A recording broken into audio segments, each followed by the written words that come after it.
Assalamualaikum warahmatullahi wabarakatuh. Assalatu wassalamu ala asrafil anbiya wal mursalin wa ala alihi washabihi ajma'in. Amma ba'du. Alhamdulillahirabbil alamin. Bersyukur kepada Allah pada kesempatan malam hari ini kita masih bisa bersilaturahmi, kita bisa bertemu di channel Gus Idris Family dalam keadaan sehat walafiat. Dan semoga doa-doa terbaik dari kami selalu kami panjatkan kepada Allah untuk sahabat GIF sekalian. Baik sahabat GIF yang dirahmati Allah, kali ini saya berada di tempatnya Mbak Sarah. Mbak Sarah ini adalah seorang yang bisa dikatakan mempunyai kelebihan di bidang supranatural, sahabat. Dia bisa meramal jauh ke depan, bisa meramalkan ramalannya, dan rata-rata itu 100%, 99% itu akurat, sahabat. Sudah banyak daripada masyarakat ataupun pasien-pasiennya Mbak Sarah ini yang juga kita ketemui, jawabannya mereka juga sama, bahwa Mbak Sarah ini mempunyai ramalan-ramalan yang jitu, sahabat. Jadi buat sahabat mungkin yang tertarik bagaimana sih kisah sebenarnya Mbak Sarah ini, latar belakangnya bagaimana, langsung kita tanyakan saja kepada Mbak Sarah ya, sahabat ya. Assalamualaikum Mbak Sarah. Waalaikumsalam. Sehat Mbak? Alhamdulillah. Pandangannya itu begitu menusuk ke jantung, sahabat. Penuh wibawa. Lagi apa nih Mbak? Lagi nyantai aja? Lagi duduk. Kok sendirian aja, keluarga di mana? Di luar kota. Di luar kota. Rumah seperti ini sampean sendiri nggak takut apa Mbak? Lumayan. Lumayan apa? Takut. Lumayan takut. Baik sahabat GIF, biar nggak tegang ya, jadi bercanda-canda dulu. Soalnya pandangannya itu penuh misteri, sahabat. Menakutkan pandangannya, begitu tajam. Saya mau tanya Mbak, kan udah Mbak Sarah ini udah terkenal di masyarakat sekitar bahwa Mbak Sarah ini mempunyai kelebihan. Mbak Sarah ini bisa meramal seseorang gitu loh Mbak, dan kebanyakan ramalan daripada Mbak ini banyak terjadi. Nah, terus yang jadi penasaran juga ini, bagaimana awal mulanya kok Mbak bisa mempunyai kelebihan seperti ini. Juga kan Mbak juga bisa melihat hal-hal di luar kehidupan kita ini. Intinya hal-hal gaib Mbak Sarah ini bisa melihat. Awal mulanya kok bisa terjadi seperti itu gimana Mbak? Jadi awal mulanya tuh ya dari orang tua. Oh. Orang tua kan di luar kota. Ya. Terus saya di rumah sendiri merasa kurang kasih sayang. Oh, kurang kasih sayang. Ya, terus saya di rumah merasa jenuh, gak ada temen. Akhirnya saya jadi kayak pergaulan bebas. Oh. Berarti ya Mbak ini kurang kasih sayang dari ortu ya Mbak ya. Seharusnya kalau sampean kurang kasih sayang, sampean bilang aja pada saya banyak kasih sayang. Kan belum kenal. Oh iya, belum kenal ya sahabat. Terus akhirnya Anda melakukan kehidupan seperti anak muda pada umumnya, kehidupan bebas gitu Mbak. Terus kok bisa Mbak mata batinnya bisa kebuka, bisa tahu apa yang belum terjadi, itu dari mana Mbak? Jadi kan saya terpengaruh pergaulan bebas. Terus itu ada teman saya yang ngajak bertobat. Oh, jadi Mbak, kalau nggak salah ini ya, saya potong dulu. Kan ada informasi daripada teman saya bahwanya Mbak itu karena sudah jenuh dengan semua kesenangan. Intinya Mbak itu kehidupannya sehari-hari cuma bersenang-senang terus kan gitu. Terus Mbak pergi ke salah satu padepokan, kalau nggak salah itu ya Mbak. Oh, di padepokan itu Mbak diajarkan seperti ilmu-ilmu apa gitu, mengikuti lah. Awalnya itu cuma ya kayak macam zikir gitu. Oh, zikir kan zikir juga macam-macam loh Mbak ya. Iya. Terus sampean mengikuti ya? Iya. Sampai berapa bulan sampean mengikuti padepokan tersebut? 2 tahunan. 2 tahunan. Setelah 1 tahun apa setelah 2 tahun Mbak bisanya kok punya kelebihan, bisa mendeteksi masa depan? Itu hampir 2 tahunan. Jadi awalnya itu saya kayak yang saya lihat itu samar-samar. Awalnya samar-samar ya. Makin lama itu makhluk yang saya lihat itu semakin jelas. Makin banyak juga makhluk yang sana Ya. lihat. Terus setelah 2 tahun itu saya bisa melihat kejadian ke depannya. Ke depannya. Takut nggak awal-awalnya Anda merasakan hal Kaget, seperti itu? takut. Takut juga ya. Karena yang saya lihat itu cuma kejadian buruk doang. Kebanyakan kejadian buruk. Ya, ya. Terus selain Anda bisa melihat masa depan, Pak, menurut cerita Sampean juga bisa mengobati orang-orang gitu ya Mbak ya? Kalau mengobati tidak. Enggak. Tidak. Cuma kalau melihat makhluk-makhluk halus itu bisa. Iya. Iya, iya, Mbak. Kalau sekarang gimana Mbak? Apa masih juga bisa menerawang gitu? Kemarin udah ditutup sama Oh. Coba saya diramal lah, terawang. kemarin sudah ditutup. Jadi nggak bisa. Aduh, saya telat berarti sahabat datangnya ke sini. Padahal saya di sini ingin di terawang masa depan saya sahabat. Masa depannya cerah atau buram gitu. Omong-omong Mbak ini masih single apa udah punya keluarga? Apa udah punya anak? Single. Masih single. Masih kegiatannya sehari-hari apa? Sekolah. Sekolah. Sekolah apa kuliah? Sekolah. Sekolah ya. Mau melanjutin kuliah. Mau ngelanjutin kuliah. Baik sahabat. Mungkin dari sahabat ada yang mau ditanyakan. Saya kehilangan kata-kata.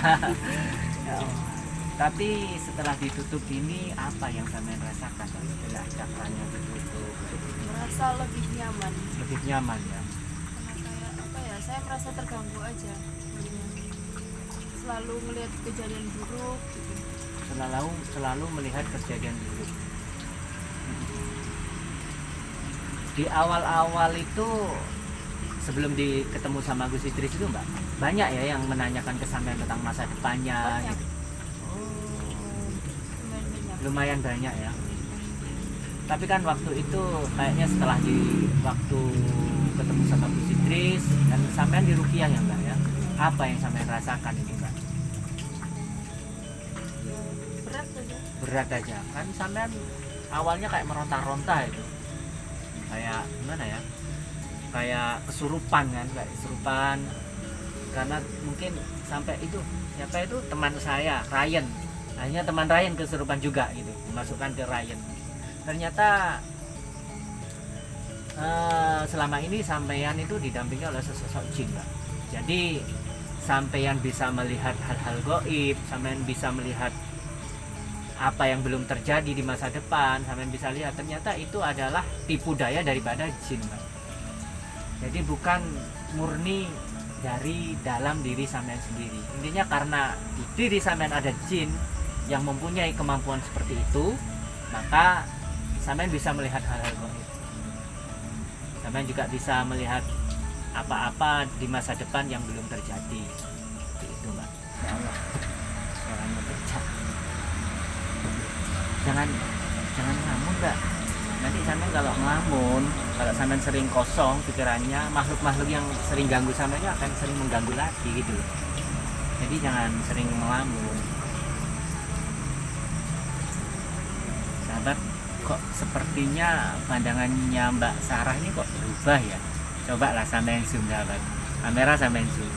Pandangannya berubah. Mbak Sarah. Mbak Sarah. Ada apa ini sahabat? Ya, mungkin kita gimana ya? Sepertinya ada yang sebenarnya bukan sosok Mbak Sarah ini yang sekarang ini. Ada sosok lain yang berusaha mempengaruhi pikiran Mbak Sarah, sahabat. Inilah akibatnya jika kita sering melamun, sahabat. Jika pikiran kita kosong, maka makhluk-makhluk tak kasat matalah yang bisa merasuki pikiran kita. Mungkin enaknya dibacakan ayat-ayat suci aja, sahabat. Siapa tahu dengan dibacakan ayat-ayat suci Mbak Sarah ini bisa kembali nyatanya, kesadarannya bisa pulih. Ya Allah. Coba. Ya, gimana kamera? Benar kan? Seperti bukan sosok yang tadi, padahal ya sosok yang tadi itu benar-benar ramah Mbak Sarah ini, sama sangat welcome sekali pada tamu. Pada saya juga tadi bergurau-gurau, tapi sekarang pandangannya beda, pandangannya kosong sahabat. Mau mohon pamit gimana ini, rencananya tadi saya udah mau selesai, mau cut, mau mohon pamit, tapi kalau gini ya gak enak ditinggal seperti ini. Mungkin dibacakan ayat-ayat suci dulu ya sahabat, agar supaya ingatannya atau kesadarannya Mbak Sarah ini bisa kembali lagi.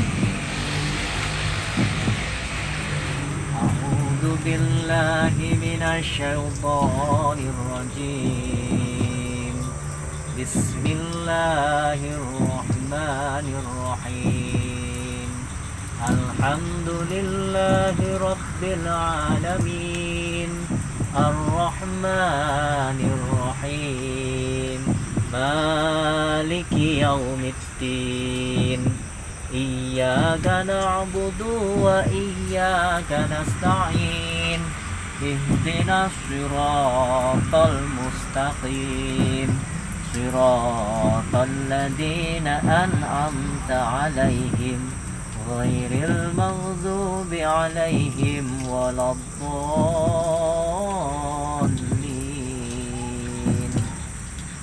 A'udzu billahi minasy syaithanir rajim. Bismillahirrahmanirrahim. Allahu la ilaha illa huwal hayyul qayyum. La ta'khudhuhu sinatun wa la nawm. Lahu ma fis samawati wa ma fil ardh. Man zalladhi yashfa'u 'indahu illa bi'idhnihi. Ya'lamu ma baina aydihim wa ma khalfahum. ولا يحيطون بشيء من علمه إلا بما شاء وسع كرسيه السماوات والأرض ولا يؤوده حفظهما وهو العلي العظيم. أعوذ بالله من الشيطان الرجيم. بسم الله الرحمن الرحيم. قل هو الله أحد الله الصمد لم يلد ولم يولد ولم يكن له كفوا أحد. بسم الله الرحمن الرحيم. قل أعوذ برب الفلق من شر ما خلق ومن شر غاسق إذا وقب ومن شر النفاثات في العقد ومن شر حاسد إذا حسد. بسم الله الرحمن الرحيم. قل أعوذ برب الناس ملك الناس إله الناس من شر الوسواس الخناس الذي يوسوس في صدور الناس من الجنة والناس. Ya Allah, berikanlah kesembuhan pada saudara Mbak Sarah ya Allah. Angkat segala penyakit yang ada di dalam diri Mbak Sarah ya Allah. Angkat jin-jin kafir ataupun makhluk-makhluk jahat yang ada di dalam diri Mbak Sarah ya Allah. A'udzubillahi minasyaitonirrajim. Bismillahirrahmanirrahim.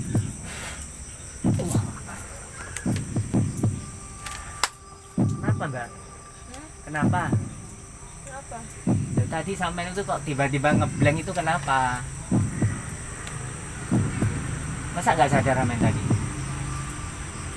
Ramen tadi diajak komunikasi gak nyambung, tiba-tiba diam saja. Jangan sering ngelamun Mbak.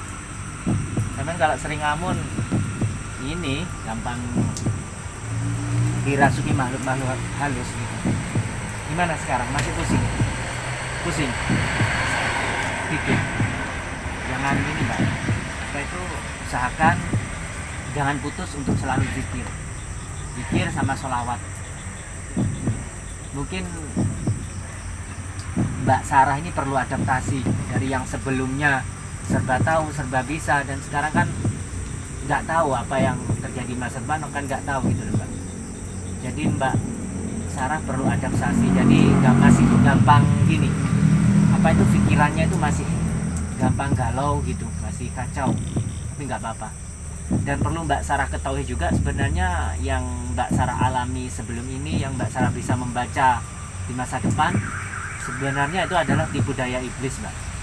Karena apa? Karena iblis kan ada saatnya iblis itu mencuri informasi-informasi dari langit. Tapi sebelum si iblis ini mencuri informasi yang banyak dari langit, beliau mendapat panah-panah daripada tentara-tentara langit, Mbak. Jadi apa yang disampaikan ke Mbak ini oleh si iblis itu tidak sepenuhnya benar, tidak sepenuhnya akurat 100%, pasti juga banyak salahnya.